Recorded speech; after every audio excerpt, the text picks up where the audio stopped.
Hello. Hello everyone, good afternoon. I am Enzo Pineda. I am one of the actors of GLU. And finally, I'm very happy na matutuloy na po yung pinaghirapan po naming pelikula. For me, this is one of the films na inabangan namin lahat because we had so much fun making this film. And finally, lalabas na po ito. Alam naman po natin na LU is a popular destination in the Philippines. And I do hope after na ilabas tong pelikula, we can encourage also other people to visit LU. At the same time, to those who are asking, GLU is a barkada film. Lima po kaming lalaki dito who are dealing with different challenges in life. So six. So we decided to go to La Union one last time to settle all our problems within the barkada and family, and of course to have fun. And to those who are asking, my character here is Brian. So kami po ni Derek dito ang magpinsan dito, kami ang dynamic duo. Makikita niya para kaming B1, B2. Nagmamahalan at nag-aaway all the time sa pelikula. And I do hope you can spread the good news po na napakaganda po ng pelikula visually and storytelling wise. And thank you so much for coming here po. Thank you. Thank you so much, Enzo. Grabe, kinakabahan ako, baka masabi na niya yung kwento. Pero, thank you so much for the info. Kasi for everyone who's, hearing about this for the first time, na-excite lahat, curious. David, what about you? What can you tell our press people what to expect from this movie? Hello. Ba't kinatatawa? Ito na ako sa sagot. Hello, thank you for being here sa press. Alam ko na malaking may tulong nyo when it comes sa promotion ng movie. And I wanna acknowledge, sino ba nandito? Si ALV, yung boss namin yan. Hello. And and sa mga people working with ALV, alam ko na pinaghirapan nila to na mai-release, kaya thank you so much. And going back to your question, again, ano yun? What can the press people expect that they can share, with everyone since we're promoting this film, which will be opening next week? Okay, I think this is a movie wherein barkada kami, and each and every one of us, meron kaming tinatakal na problems, from love to family to gender issues and mental health issues. So I think the Gen Zs and the millennials nowadays will be able to relate. Alam ko naman relate. Tinuruan niya ako yung sabihin ko eh. We'll be able to relate dito sa movie na to. And I'm super excited dahil for me, this is my second movie na ginawa. And I think ito yung movie na naging close ko, sila Enzo, sila Derek. Diba? And now I'm super close to Derek, so dahil dito sa movie na to. Pati na rin si Enzo na tinuturuan akong kung ano yung relate, diba? So, ayun. Tsaka, ano ba? Pwede sabihin pare? Ano?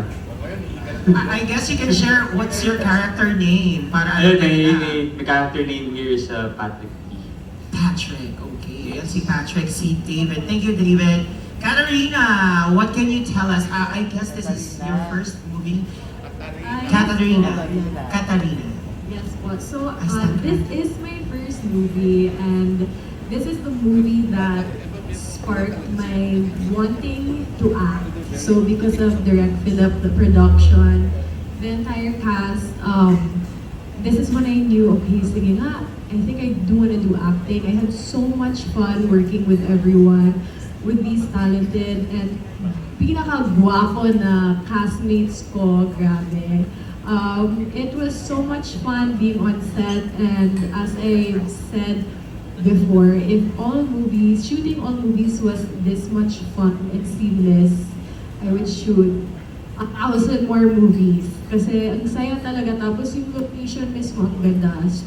La Union, it's the surfing capital of the North. I've been many times, and I think the key word is relate, diba? David, relate. I think so many millennials and Gen Z could relate to this Barkada film kasi naalala ko, yung many times na nag-disappear ako sa LU, I would drive myself, biglaan lang because of something I'm personally going through. So, the storyline is very relatable. My character's name is Kathy, and I'm the love interest of Carlos, who is the character of Kiko Estrada, who's not here today. And I represent the girls, the girl barkada of the film. So I'm the only one here today, but it was a great first experience in acting for movies, and I'm just excited. I actually haven't seen it yet, so I'm so excited to watch it. I'm excited for everyone to watch as well, and I think that we're all gonna enjoy. And yeah, I hope this is the first of many movies that I'll be doing. Wow, Thank you. very well said. It feels like I'm watching you again in a pageant. Very well said. Thank you, Katarina. Of course, Derek. Derek, what's your character name and what can we expect from you in this movie?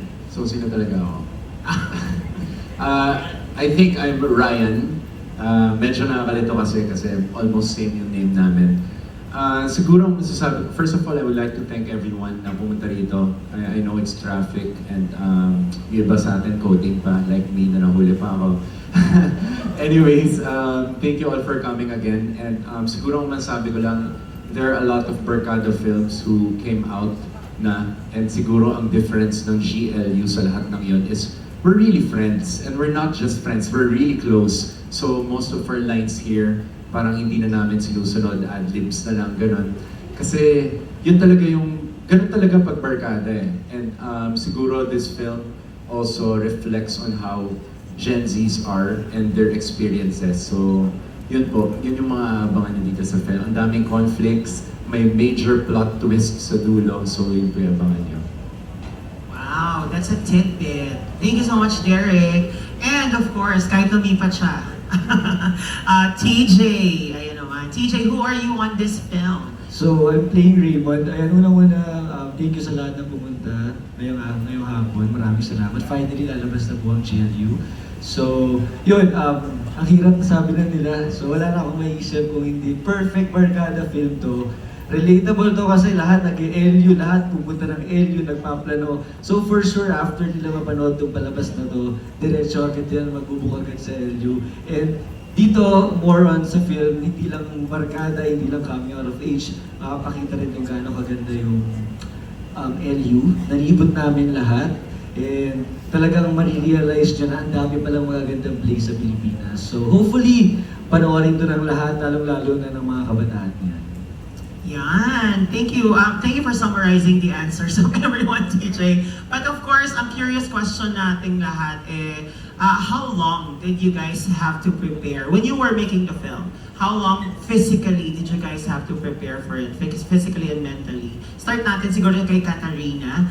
Katarina, this is your first movie, so how long? Gano'n ka katagal nag-prepare for this? It might have been, I can't, because it was years ago, but if I remember correctly, mga 2 months before, if I'm not mistaken, naalala ko, we sat down in the Rain Entertainment office. We even tried, Tita Malu also was coaching us once we knew our characters. Pero hindi ko alam kung naalala mo, I tried the other character, the character Michelle B also. So, we were dabbling with the different characters kung sino talaga yung mas fit para sa akin. And this is when I realized it's so helpful to have a coach, to have a role and then have a coach work with you directly para sa role na yan.